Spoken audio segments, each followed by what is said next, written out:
So as I'm talking and as I'm going back, I'm very aware that I'm going to do that. And I may do it for 45 minutes. And then I'm like, you knew you were going to do this. You have to be very aware of the conversation you're having while you're doing it, because your mind chooses the path of least resistance. Your mind has the ultimate tactical advantage over you. It knows what scars you. It knows your fears. It knows your insecurities, and it protects you. Which is why I talked about the 40% rule in my book. The 40% rule is all about the brain has the tactical advantage over you.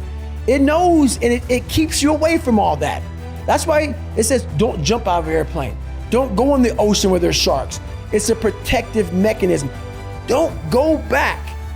The brain protects you, but protects you so much, it doesn't allow growth. So the brain is an amazing thing, but the brain controls you. You must control it. You must take power over your own mind, or your mind will guide you into all the soft places that your brain wants to live in. Your brain has enough information. It doesn't want to go through that process of mind hardening. It doesn't want to do that. I gotta remember what time I gotta be here, what time I gotta be there. This is where I want to stay. I'm peaceful. It wants to stay very peaceful and away from scarring. You find yourself when you're not comfortable. When you're not comfortable on a daily basis. And that's how I started to grow. Like I said about the mind, it wants to put you in that nice 72-degree temperature with everything right there. It wants to be in that nice with a little massage therapist. That's where your mind wants to be. It doesn't want to be, and we're going to talk about Hell Week. So it doesn't want to be in Hell Week. In Hell Week, I was in 3 of them. I finished 2 of them in 1 year. Only person to ever do that in SEAL history. There's been people who have gone through a couple of Hell Weeks, but in like 5 years, 6 years, 7 years, 8 years. I was in 3 in 1 year. They say it takes off 3 to 5 years of your life. So Hell Week is 130 hours of continuous training. You might get 2 hours of sleep. And what it does is, it's designed to break a man down to the parts where, like I talked about the surface, how I was fixing the surface. If you only fix the surface, you will never get through Hell Week. Because what it does, it starts to bring out these demons. Because even though there's a lot of yelling and stuff like that, there's times where it's very peaceful in a very eerie way. So the first hour of the 130 is breakout. They're shooting guns, it's loud, it's noisy, your mind is in chaos. When your mind's in chaos, you can't think. So you're having fun. Yeah, this is great. Yeah, we're in Hell Week, we're Navy SEALs, or we're trying to be Navy SEALs, we're badasses. Then what they do, and I don't even think that they understand what they're doing, but I studied the mind. It's perfect. It's psychological warfare. They go from an hour, the first hour when you're going crazy. The second hour of the 130, they put you in the cold water. It's called surf torture. Now they don't call it surf torture because it's a kinder, gentler word. It's called surf acclimation or something like that. So it's called surf torture for a good reason. They put you out there. No one's quit yet. It's only been an hour. Maybe a couple of guys have. And you're in the Pacific Ocean, which is never warm. You're all linked arms. You're sitting there and the waves are crashing over you. I went through winter Hell Weeks, which is cold. The Pacific Ocean is like 50 degrees. It was 49 this particular night in my 3rd Hell Week.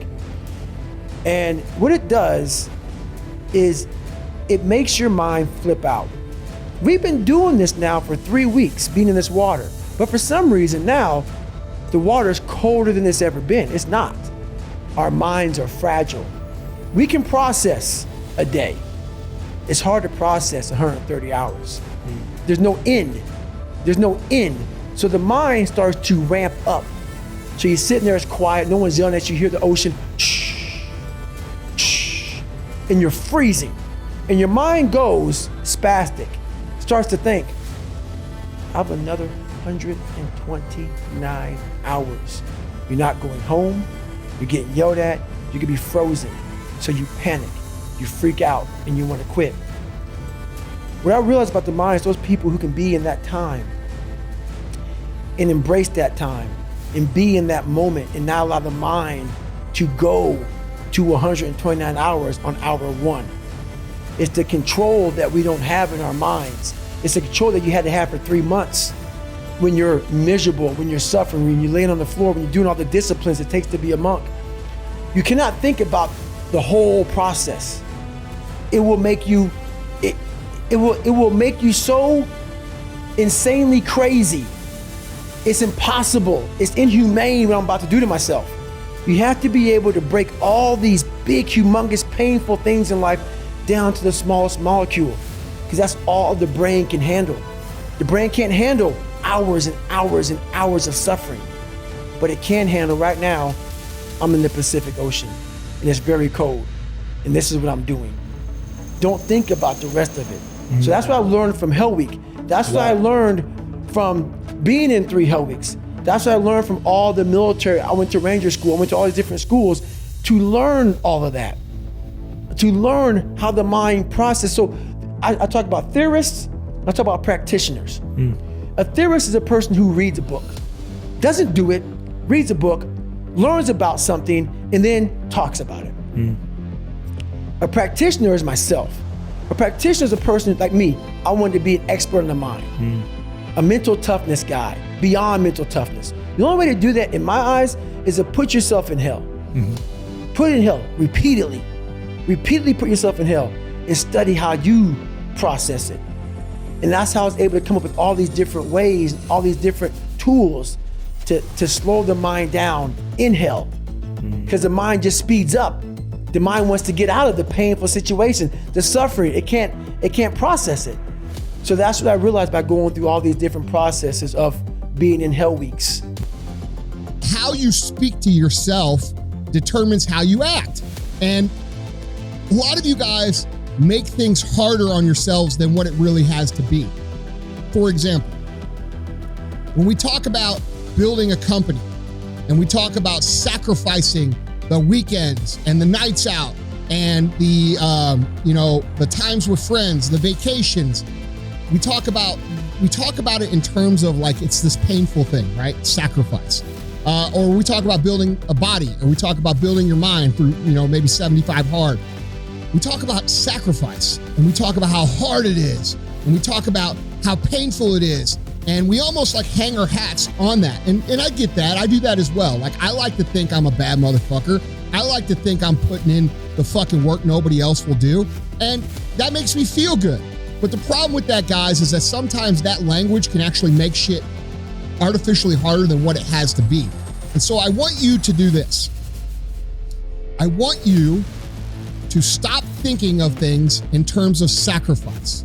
And I want you to start thinking in terms of investment. All right? One of the biggest mistakes that you will make as a human on a path to success, whether that success be financially, physically, spiritually, in interpersonal relationships, whatever it is, there's success in all areas. When you think of it as a sacrifice, you're making it extra hard on yourself. And so what I want you to do is I want you to start thinking about investment.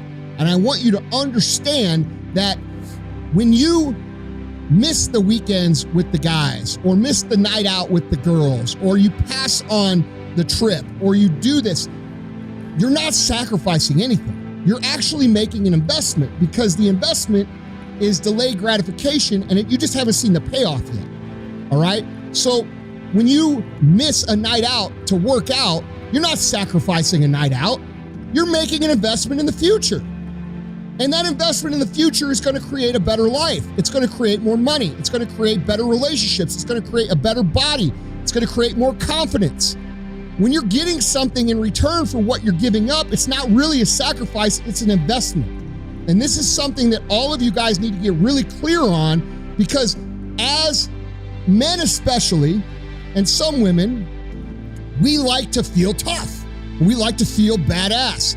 But the truth of the matter is that when I skip something fun to do something that's hard, I know that there's a payoff coming later.